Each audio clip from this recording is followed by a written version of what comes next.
In this video, I'm going to be focusing solely on one aspect of conservation, and that is the cleaning process.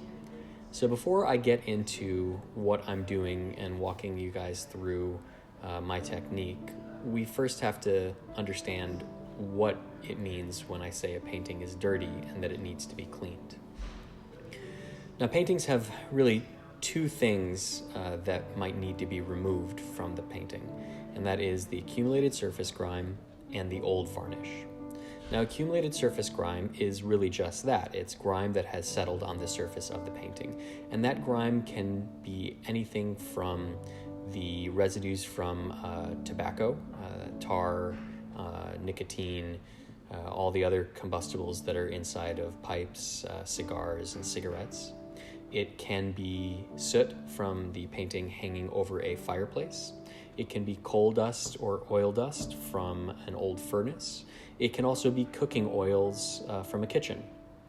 Pretty much anything that lands on the surface of the painting that has no business being there is surface grime. Now, the other thing that's on a surface of a painting that would need to be addressed and potentially removed is the old varnish. And varnish is composed of a natural resin and a solvent that, when mixed together, yield a slightly viscous liquid. Now, this liquid can be applied by brush or sprayer or roller or rag to the surface of the painting once the paint is fully dried or oxidized. Now, oftentimes artists will apply a varnish to their own artworks, though not always. Sometimes a dealer or a gallery or a museum or another conservator or a homeowner or pretty much anybody who comes in contact with the painting might apply the varnish. And the varnish is applied to the surface of the painting for several reasons. Primarily, it makes the paintings look really good. The varnish saturates the colors, it makes them look a little bit more intense, a little bit more vibrant and lively. It makes the darks look very, very dark, and by contrast, the lights look much brighter. And so it adds depth to the painting. It adds a certain lively quality to an otherwise dead painting. In addition to making the painting look good, it can also protect the painting.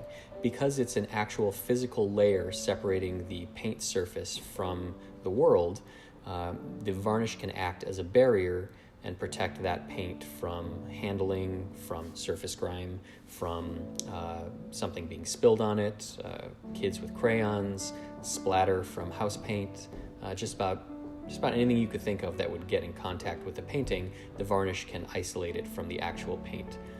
Now, over time, natural resins like damar, copal, mastic, even shellac will change. With exposure to UV light from the sun and from early light bulbs without UV filters, and exposure to oxygen, the varnishes can darken. They can become yellow or brown. In some cases, they can become gray or even blue-gray. And they can crack because they are non-flexible. They can also become cloudy or milky if they become exposed to ambient humidity or water, and that's called a bloom. So you have a material that has been applied to the painting after the painting has been finished, and that material has changed over time. And so we want to consider removing that material so that we can reveal what the artist saw when they deemed the painting complete. Now, a lot of people will say that the varnish should never be removed, that that's a patina that is on the surface of the painting, and that it adds to the painting's quality. It makes the painting look better. It makes it look more mysterious. And those are all interesting opinions, but they're all inaccurate. If the artist wanted to apply a patina to their painting, the artist could apply a patina and tone down the colors. But most artists, when they apply a varnish, do not envision that that varnish will ever become yellow or brown, or it will crack, or it will become cloudy. And so if that happens to the painting, we have to understand that that varnish is now defying the artist's original intention. And so that should be considered something we want to remove. Now, the process of removing a varnish, while one of the more interesting and exciting parts of conservation, is also one of the more perilous aspects. Anytime you remove something from a painting, you always run the risk of removing or altering the original paint layer, and that's something that we definitely don't want to do. So unlike additive processes such as structural reinforcements or retouching, which are done with modern conservation materials that can be removed safely without running the risk of damaging the painting, removing an old varnish can be tricky. Now, before any varnish gets removed, it's important to know the composition of the varnish, and there are many ways to go about that. A sample of the varnish can be taken to a laboratory for analysis, which we would hope would yield the resin makeup or the solvent makeup as well, and then it can be reverse engineered.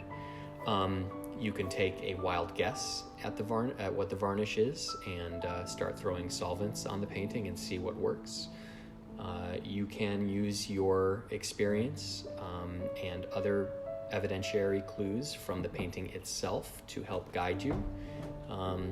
Or you can try to rely on research into the artist and their working techniques to try to understand what varnish the artist may have used. Now, once the varnish is known, or there's a good idea of what kind of varnish was used, several tests can be made to determine its solubility in various solvents. And this is important because even if you know that Damar varnish was used, you still have to understand the best way to remove that varnish. And there is no hard and fast rule. Every painting is unique, every set of paints is unique, every artist's working technique is unique, and every varnish is unique. So the removal of Damar varnish from two different paintings may require two radically different approaches. So once you know the varnish, and you have an idea of the solvents that can be used to soften the varnish and make it soluble again, some tests have to be made. And those tests are generally made at the edges of the painting underneath the frame rabbet, where nobody will see them. And it's important to make lots of tests because while the varnish may be a unified layer that sits atop the painting, the paint layer underneath that varnish may differ in various ways. So some colors are more fugitive or vulnerable than other colors. Some painting techniques are more vulnerable than others. So in some paintings, you may find that the reds and the greens are more vulnerable than the whites and the blues. Sometimes you may find that the background has many glazes, which are more vulnerable or susceptible to damage than the flesh colors or the faces. So a lot of little tests have to be made to establish a baseline and an understanding of how the varnish can be removed and where the areas of more peril exist. All of this goes into the considerations for how to clean the painting. Sometimes a painting can be cleaned with swabs. Sometimes the varnish has to be removed with scalpel. Sometimes the varnish needs to swell and absorb the solvent and then be removed with swabs or scalpel or compressed air. There are a number of different techniques for removing varnish. And again, because every painting and every varnish is unique, the approach has to be tailored to that painting. So, armed with information about the composition of the surface grime, the composition of the varnish and its appropriate solvents, and an understanding of the painting itself and what areas may or may not be more vulnerable, the actual cleaning can begin. When this painting arrived in the studio, it was plainly clear to me that it was quite dirty. Now, I wasn't aware what was causing it to be dirty, but I knew that the painting should look more lively, that the skin tones should be less yellow, and that the painting had a significant amount of something on the surface that was causing it to look this way. After examining the painting and making several tests, I determined that there really wasn't much accumulated surface grime on the painting at all. There wasn't a heavy layer of oil or tobacco or soot, and that the yellowed brown color was coming almost solely from the discolored old varnish. Again, with more tests and examination and some information about where the painting was painted and when, I was able to deduce that this was in fact a natural Damar varnish. So I made some tests determining areas of vulnerability and areas that I wanted to be particularly cautious about cleaning. And luckily for me, this painting was very, very stable. Now that's not often the case, and sometimes you get very lucky and you get a painting that was well built with good materials and cooperates in the cleaning process, like this one. So generally, we would think that the reds might be more fugitive, or some of those browns in the background or the hair, but all of these paint layers were stable, and so the cleaning process was really fairly straightforward and not terribly difficult, which I was very glad for. I know my client will be very happy to hear.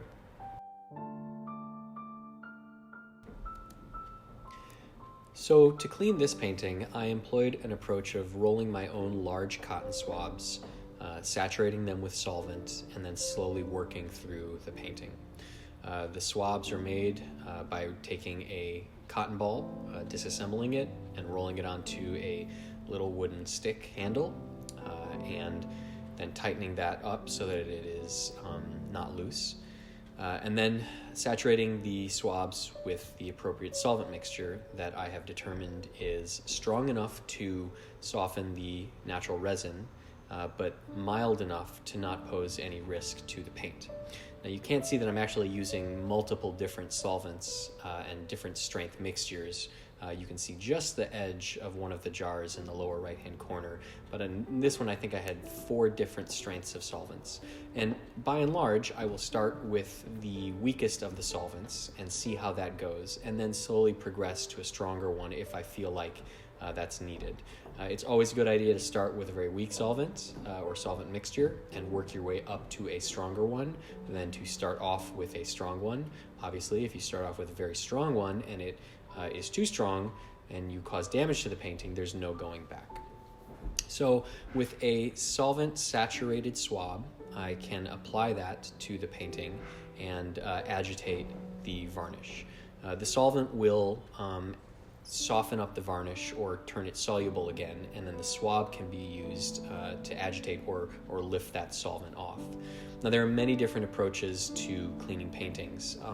Sometimes you have to roll the swab as opposed to rub the swab. Sometimes you have to dab the swab. It really just depends on the painting. Now again, I said this one is a fairly straightforward, fairly easy painting to work on. So in this case, all I had to do was agitate and roll the solvent. Now you'll notice that when I clean the painting, I'm focusing on small areas rather than the whole painting itself. And these small areas, these shapes, are largely defined by the image itself. So I first cleaned one arm, then I moved on to the next, then I focused on one cuff, and here I'm going to start focusing on just that section of the mouth and the face. And there are a number of reasons that I do that. Among them, it's much easier to be focused and in control of a small area than if the entire painting were exposed to the solvent all at once. It's just easier to be in control of what you're doing when you're working in a small space. And two, I've found that even though the solvents have been tested to make sure that they won't harm the painting, it's always a good idea to not expose the raw painting to any excess solvent if you can. And by making sure that those boundary lines coincide with the image itself, we make sure that if there is exposure, it's in an area that's not a flat color field or an open area where you could potentially see that mark. Now I've omitted the cleaning of the background because it was not all that interesting and it just took a lot of time. But here we can see the painting finally cleaned with all of that old natural Damar resin varnish removed, the retouching completed, and a new synthetic ultraviolet stable resin varnish applied. The painting looks good, the colors are rich and saturated, the darks are dark, the lights are bright, there's a beautiful sheen to the painting. It is as close to the artist's original version or vision as it has ever been, and it is stable and sound for the next 100 or so years. So, thank you for watching. I hope you have enjoyed this small window into the cleaning process.